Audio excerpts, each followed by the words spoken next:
Hello student, welcome back to my channel. So today's class I'm gonna discuss summer friends poems from class 8.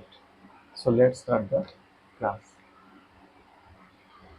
So before start the class, we have to know about the writer. So let's start. দেখো, Mary Ann Laird was born 1764. তিনি জন্মেছিলেন 1764 খ্রিস্টাব্দে and she was died 1847 এবং তিনি মারা গেছিলেন 1847 খ্রিস্টাব্দে। Was a famous English poet and writer. তিনি ছিলেন একজন বিখ্যাত ইংরেজি কবি এবং লেখিকাও তার পাশাপাশি। She is best known today for the collaboration with her brother Charles Lamb on the collection Tales from the Shakespeare. আচ্ছা, she is best known. Best known মানে পরিচিতি ছিলেন, এটাকে আমরা ওয়েল নোনও বলতে পারি, ডিস্টিংগুইশড বলতে পারি। তাহলে তিনি পরিচিত ছিলেন দে ফর কোলাবোরেশন। কোলাবোরেশন মানে যৌথ উদ্যোগ, যৌথ উদ্যোগে with a brother Charles lamb, তার ভাই চার্লস ল্যাম্বের সাথে যৌথ উদ্যোগে তিনি কিন্তু পরিচিত ছিলেন। On the collection tales from the Shakespeare, শেক্সপিয়ারের কিন্তু একটা কালেকশন থেকে তিনি মানে গল্প সংকলন থেকে তারা কিন্তু পরিচিতি লাভ করেছিলেন। সি অ্যান্ড ব্রাদার ডিসাইডেড, তিনি এবং তার ভাই কিন্তু সভাপতিত্ব করেছেন ওভার আ লিটারারি সার্কেল, একটা সাহিত্য চক্রে in a London, that is not London, London, ঠিক আছে, দ্যাট ইজ ইনক্লুডেড পোয়েটস, এবং সেখানে আরও অন্যান্য কবিরা ছিলেন লাইক ওয়ার্ডসওয়ার্থ অ্যান্ড কোলরিজ, এইরকম স্বনামধন্য লেখকেরাও কিন্তু ছিলেন সেখানে।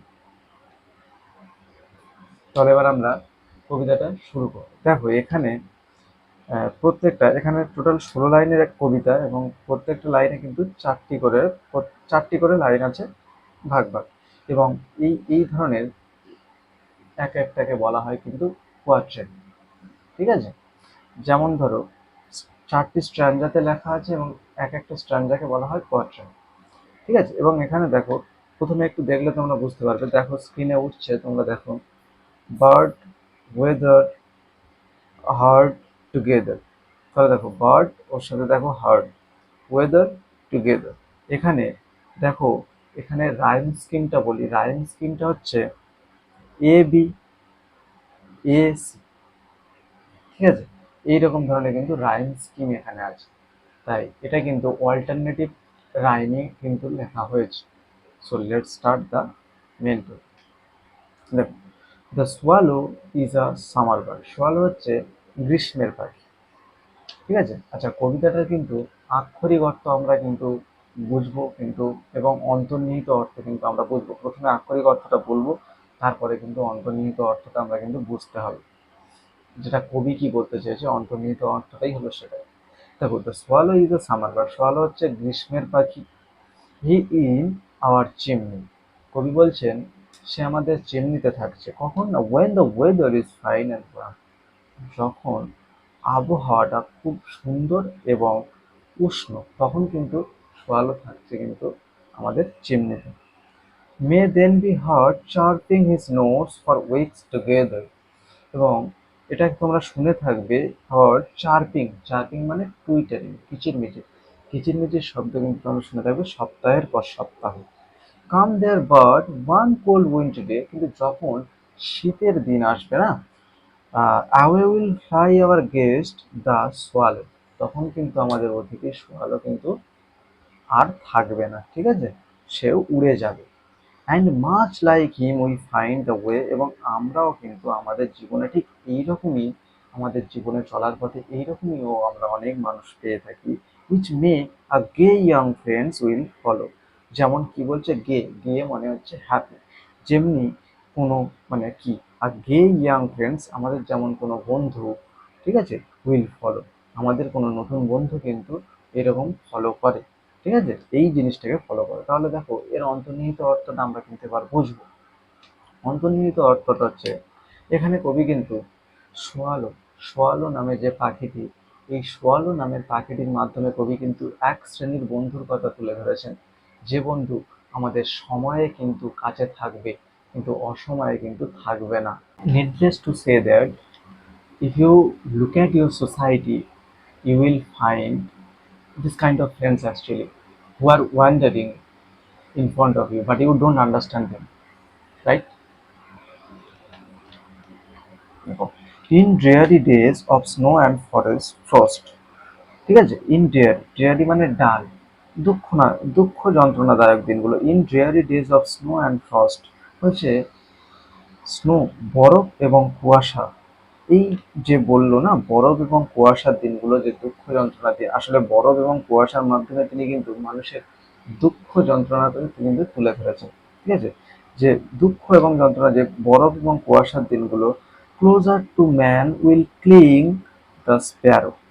ঠিক আছে, ক্লিং মানে আঁকড়ে থাকা, অ্যাটাচড, লিখে নেবে কিন্তু স্ক্রিনে উঠছে তোমরা দেখছো, ক্লিং মানে অ্যাটাচড, আঁকড়ে থাকা। ঠিক আছে, closer to man will cling the sparrow, sparrow মানে চড়ুই পাখি কিন্তু আঁকড়ে থাকে। সুতরাং কবি কিন্তু বোঝাতে চাচ্ছে যে চড়ুই পাখিটাকে কিন্তু কবি কিন্তু এখানে কিন্তু সুখ দুঃখের বন্ধু হিসাবে কিন্তু বর্ণনা করেছেন। ঠিক আছে, ওল্ড ফ্রেন্ডস, পুরনো বন্ধু হিসাবে কিন্তু চড়ুই পাখিকে তিনি সিলেক্ট করেছেন। অলদো, যদিও in life we are crossed. ঠিক আছে, ক্রসড মানে তোমরা কিন্তু লিখে নেবে সেপারেটেড। ঠিক আছে, বলছে কি পুরনো বন্ধু, অলদো যদিও, in our life we are crossed, যদিও আমাদের এই জীবনে আমাদের কাছে কিন্তু তারা অনেকটা আলাদা হয়ে গেছে, বাট তবুও their hearts to us will never narrow, কিন্তু তাদের সাথে আমাদের হৃদয়ের যে সংযোগ তা কিন্তু কখনোই সংকীর্ণ হওয়ার নয়। পুরনো বন্ধুর ক্ষেত্রে কবি কিন্তু এখানে বলতে চেয়েছে, এবং এই পুরনো বন্ধু বলতে তিনি এখানে স্প্যারোকে সিলেক্ট করেছেন। এবং আমাদের সুখ দুঃখের বন্ধু বলতে আমাদের দুঃখ শুধু সুখের সুখের সময় থাকবে কিন্তু দুঃখের সময় থাকবে না, এইরূপ বন্ধু বলতে কবি এখানে কিন্তু আমাদের বুঝিয়েছেন। কিন্তু কোন বন্ধু? আমাদের কিন্তু সোয়ালোকে কিন্তু বুঝিয়েছে, শুধু সুখের সময় আমাদের কাছে থাকবে। দেখো লাস্ট লাইনটা আমরা এবার দেখবো, গিভ মি দ্য বার্ড। কবি বলছেন আমাকে সেই পাখি দাও, গিভ মি দ্য ফ্রেন্ডস, আমাকে সেই বন্ধু, যে পাখিটা আমাদের বন্ধু সেই বন্ধু দাও। সুতরাং কবি এখানে অন্তর্নিহিত অর্থ যদি বলতে চাই, গিভ মি দ্য বার্ড মানে কবি এখানে বলতে চেয়েছে যে প্রকৃত বন্ধু সেই পুরনো বন্ধুকেই আমার কিন্তু দরকার, গিভ মি দ্য ফ্রেন্ড সেই বন্ধুই আমার দরকার, উইল সিং ইন ফ্রস্ট, যে কুয়াশাচ্ছন্ন দিনে কিন্তু আমাকে গান গেয়ে শোনাবে। আসলে এই কুয়াশাচ্ছন্ন দিন মানে দুঃখ যন্ত্রণাময় জীবনে, যখন দুঃখ যন্ত্রণাময় জীবনে যখন আবৃত্ত হয়ে যাবে তখন সে কিন্তু আমাকে গান গেয়ে শোনাবে। কবি এইরূপ কিন্তু চিন্তা ভাবনা এই কবিতায় ফুটিয়ে তুলেছে। এই ফ্রস্ট মানে এখানে কিন্তু জীবনের দুঃখকে তিনি তুলে ধরেছেন। উইল লাভ ইন সরো, এবং দুঃখের সময় কিন্তু ভালোবাসবে। ঠিক আছে, হোয়াট এভার মিসচেন্স, মিসচেন্স মানে কিন্তু মিসফরচুন মানে দুর্ভাগ্য, যাই আসুক না কেন দুর্ভাগ্য, টুডে মে সেন্ড, ঠিক আছে, আজকের দিনে আমার যাই দুর্ভাগ্য আসুক না কেন, will greet me with his side tomorrow. সুতরাং সে আমাকে, উইল গ্রিট মানে অভিবাদন জানানো, গ্রিট মানে অভিবাদন, তোমরা স্ক্রিনে দেখছো, বলছে will greet me with his side tomorrow. ঠিক আছে, যে আমাকে অভিবাদন জানাবে আগামী দিনের সুদর্শনময় জীবনটাকে আরো সুফল্য সাফল্যমণ্ডিত করার জন্য, যে আমার আগামী দিনকে আমাকে তুলে ধরবে, সেই রূপ বন্ধু কিন্তু আমি চাই। তাহলে আশা করছি তোমরা খুব ভালোভাবেই বুঝতে পেরেছো। যদি কারোর কোনো অসুবিধা থাকে অবশ্যই কিন্তু জানিও। এবং এই কবিতাটা কিন্তু ভীষণ ভালো। তাহলে এর পরবর্তী পার্টে আমি কিন্তু এর কোশ্চেন আনসার নিয়ে, সমস্ত কোশ্চেন আনসার নিয়ে ডিসকাশন করবো। Bye, tata, take care.